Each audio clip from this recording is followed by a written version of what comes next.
Good morning from the London Marathon. Hello. Jill's here with me. We're at our start. We've got loads of time, really early.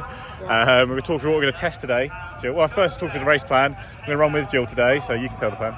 Yeah, so we're going out, aiming to go through halfway about 1:30, maybe a bit more conservative than that. Very conservative first 10k, trying not to overcook it on the downhills into Greenwich, which inevitably is probably going to happen, and then see what we end up with at 30k onwards. So see you on the other side, kind of. It's going to be fun. If I might just have to walk and stop, but we'll see. And we're testing today. We're both going to be using the Saucony Endorphin Pro 3. I've used it for kind of 5k all out. I haven't raced in it otherwise, I don't think, have you? I've raced a 5 miler, but I've done a 20-mile training run in it, which went really well. So I thought I'd give it a go on the marathon this time. Yeah, and I've done a nice 22 miler actually. I was very tempted to use it for Berlin, but ended up going Vayfly. Great shoe. We've all been talking about raving about it on the channel, so it'd be nice to put it through a proper long run test. Other than that, bits and pieces. What have you got, Jill? Yeah, I've got the Forerunner 255S, which I'm trying for the first time, so I'm double watching for the first time. Hey, it's exciting. 4 watches, 2 runners. not that we lose at all. Got the Tracksmith Alston bra, which is getting its first marathon test as well. And I've been trying a bit of Morton drink kind of in the run up as well, so we'll see how that pans out. Never try anything new on race day, people. Good. Should be fun. I am mostly using a similar setup to Berlin. I've got my trusty decathlon shorts on to carry some Morton drink. I've got the new shoe socks, don't know how you pronounce that, SHYU shoe. I haven't actually got the matching shoes because I don't do the endorphin, but I'm just testing them out to see what they're like in a long run. And I'm going to be using the Apple Watch Ultra and the Epix 2, which were within metres of each other in Berlin last week. So it'll be interesting to see what the GPS is like today. Especially around Canary Wharf. Especially around Canary Wharf, where it all gets a bit wobbly. Other than that, I don't think I've got anything exciting to test. Oh, I've got the on-running sprinter shorts as well, which I've done loads of, I've ranted about them plenty, but this is their first actual marathon. So yeah, well, we're going to check in afterwards. Laura's out on the course as well today. And it's going to be very fun, isn't it, Jill? Yes, it's going to be fun. So I am at the red start. Jill and Nick are at the blue start. So I'm in Greenwich Park. They're at Blackheath. Lots of super shoes out today. It's like a Spice Girls reunion concert. So I've been for a lot of different kit options, checking the weather. I brought loads of things down with me, but I'm going for my own vest. Lululemon Fast and Free capris. I would have preferred shorts, but I've outgrown them and they didn't have them on sale. Brooks Run 2.0 bra and the Saucony Endorphin Pro 3. It's been a big run tester's favourite this marathon season, and a visor because still might rain. Let's see how all that works out for me.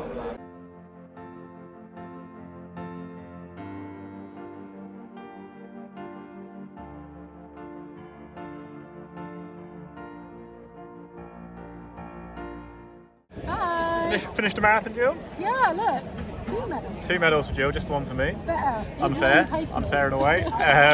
We crossed in 3:02.36. We ran very nicely until about 34, 35. Then gutted out from there to hold on for a nice time. Jill, thoughts on the race? It was, I can't process things right now. Yeah, it was good until sort of 16, mile 16 it started to bite, and then mile 20 it really bit hard, and then Nick kind of gently cajoled me through the last 6 miles. But all the kit stood up really well, I think. I've not had any chafing. No. It was a lot warmer, I think, than we expected. I think we were kind of banking on rain and on the potentially chafing issues. You see, we're basically blinded right now, so it was. Any sunglasses. Yeah, no sunnies. It was very hot actually towards the end. I think it was good. I was in the same shorts and all, headbands, so nothing new. But the shoes, talk about shoes. Yeah. So you first, Jill, you were running hard. Yeah. So I think I've had a bit of discomfort on my left foot, but I think I'm coming to the conclusion that's not shoe related. I think it's my weird foot. So other than that, I think they did really well. Like, I didn't notice them at all. Yeah. They felt really springy. I think we felt like we were having to hold back at the start, which is always what you want from race shoes. You want them to be feeling like they're pushing you onwards, and that you're having to rein it in. So I certainly would still say that the Endorphin go-to. We got a little break while this guy flies over. lack of respect for the run testers from the helicopter. Yeah, I was very confident today, I have to say. Like, I didn't get any kind of discomfort. My legs are obviously not delighted with me at this stage, but the shoes felt good. They had a nice roll to them. I had one short stint running quite fast when I had to go to the loo and then caught off for Gill, and they felt quite nice for that. But yeah, in general, I still think they're really great, like, daily training options, because today was like, as a big long run for me on tired legs, they felt very comfortable, cruisy, bouncy, and the shoe socks, even though they're not the correct matching ones, I've got some Vaporfly matching ones, they were quite nice today as well, I thought. Actually, interestingly, I mean, I know we talked in the past about the Alpha Fly won't push you on at the end, and the Vaporfly will help you pick up. What do you think about these? Do you think, which category do you think those would be? I think they're slightly in between. They're not as tippy forward as the Vaporfly. Vaporfly, I'm just like there, like they're just like rolling me on, and it really suits style like that high. And these have got the same drop, but they're more of a rolly thing. I think you get better. I think you get a bit more from them when you're running well, but I also don't think they're too soft. I still think you are getting a bit of a tip towards the end as well. But how did you for those last few miles? Jill kept going, oh, we're way off pace. I go, we're actually not that far off pace. But I don't want to say, because I'm not going to like try and kick now. But you were running really quite well. The speed was still pretty good, given that you looked like you felt like you were running. My legs went. Yeah, so that's why I asked, because I felt like when my legs went, I just couldn't pick up at all. Like, I felt like I couldn't lift my feet, and I wasn't sure whether that is actually that the shoes don't have quite that aggressive. So it felt like they were pushing on at the start, but maybe towards the end they don't have quite that ping that the Vaporflies have. Yeah, Vaporflies are good on that. It's almost like an old school racing flat where you're just so light to pick up, because then you just get a little tip. But all in all, it's been a very fun day. A lot of people shouting to us, of course. Enjoyed that.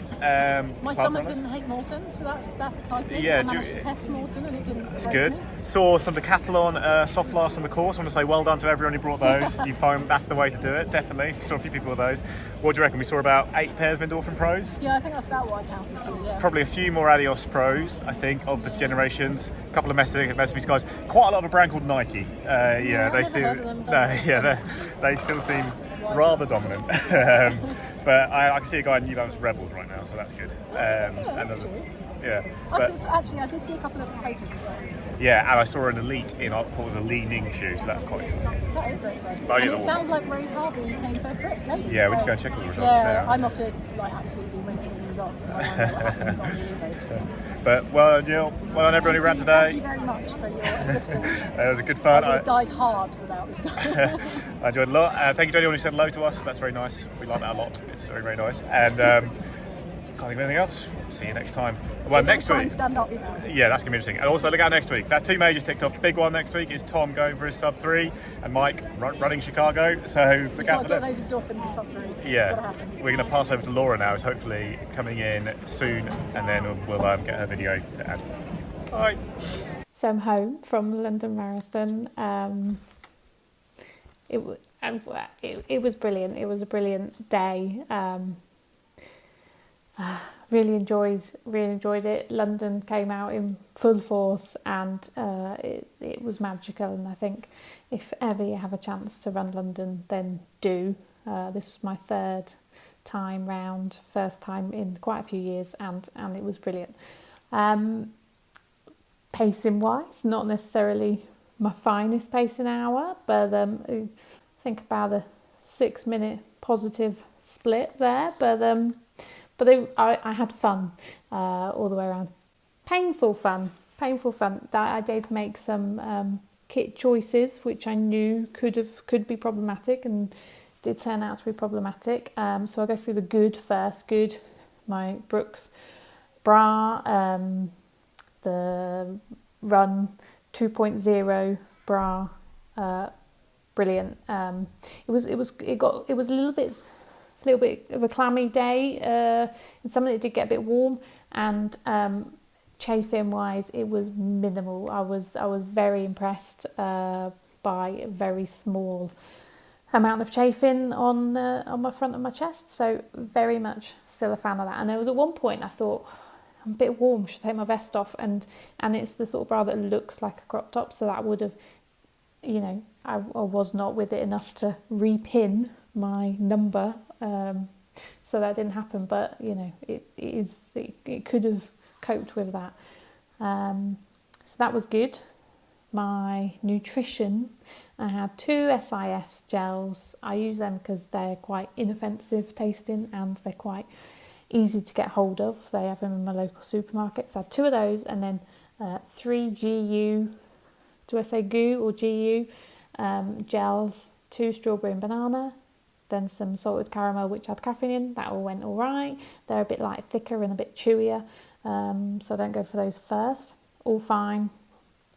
I took an SIS tablet with me, an electrolyte one, and I had a bottle of water and I was going to put it in it, and I put it in my mouth, in between my teeth, while I undid the top to pop it in, and I went over like a uneven bit in the road and bit down on it, so half of it fell on the floor, half of it went into my mouth and then started fizzing.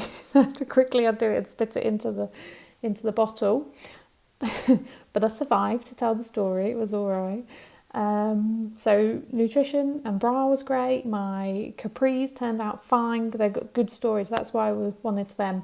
Really, I'd have gone for the shorts, but I've outgrown those. So went with the capris, and they're really lightweight, so it was actually fine when it got a bit warmer. My Garmin still has more than 50% battery. It is the 245, I think.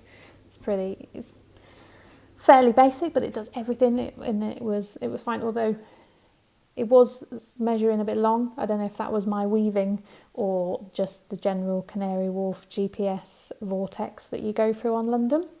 But so by the end, it was measuring over a half a mile over. But also what I'd done is I used Strava Beacon, because having done London before, I know that the tracking app isn't always that great, but also when you're out on the course, I used Strava Beacon on my phone to give the link to people so that my supporters could find me, and also people that couldn't be there could see it. So that was nice, knowing that they were kind of tracking me virtually, even though I wasn't looking at anything that they were sending through. That was nice. So the not so good. Now this is I'd say 95% my error rather than the shoe error. So I knew, 1, these are a very fast shoe.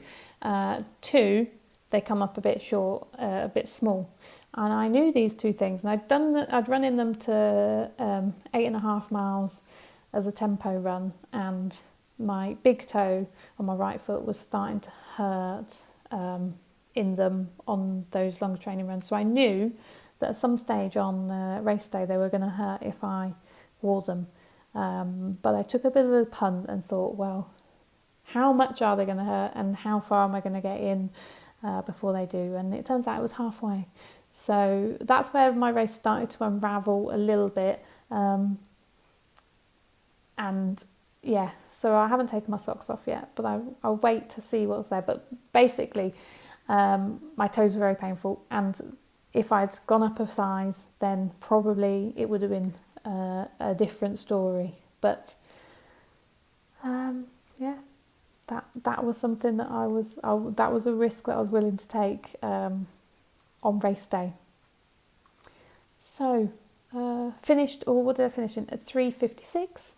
I was pleased with that, and but more than that, I was pleased with having a nice time around London. I saw Nick and Gill when I was going after Tower Bridge, going out towards Canary Wharf, and they were going the opposite way on the fast people's side, and they were smiling, and so seemed to be having a good time.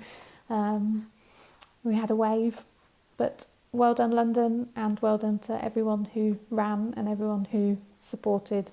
You did yourselves proud today. So Jill and I realised we'd forgotten to talk about the watches we were wearing in the race and kind of GPS accuracy. Now, GPS is always a nightmare at London, especially around Canary Wharf. Say of the 4 watches, we've got some interesting results. The Garmin, actually Epix, had a really bad day. It read really long, like 43 point something or other.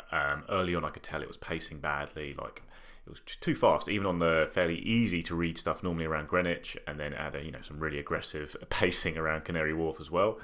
Apple Watch Ultra was actually very good, I have to say. It really it ended up about 42.5, about where you would expect in a marathon with lots of weaving, and it really was very consistent early on. It did start to read a bit long and had struggled a bit in Canary Wharf, but didn't go so mad. I think it uses the kind of pedometer in the watch to make sure your pacing isn't too weird when you go under a little tunnel or in high buildings. And then Jill was using the Vivo Active 3 Music, which gave the best result of all with 42.23 kilometers on the watch. I mean, we probably actually ran more than that, and it was a bit wild on pacing, and Charlton had a big blackout where it had no pacing at all. So the overall result was probably a bit of a fluke from the Vivo in terms of actual pacing. It might not have been that great to use. And the 40255 was similar to the Apple Watch.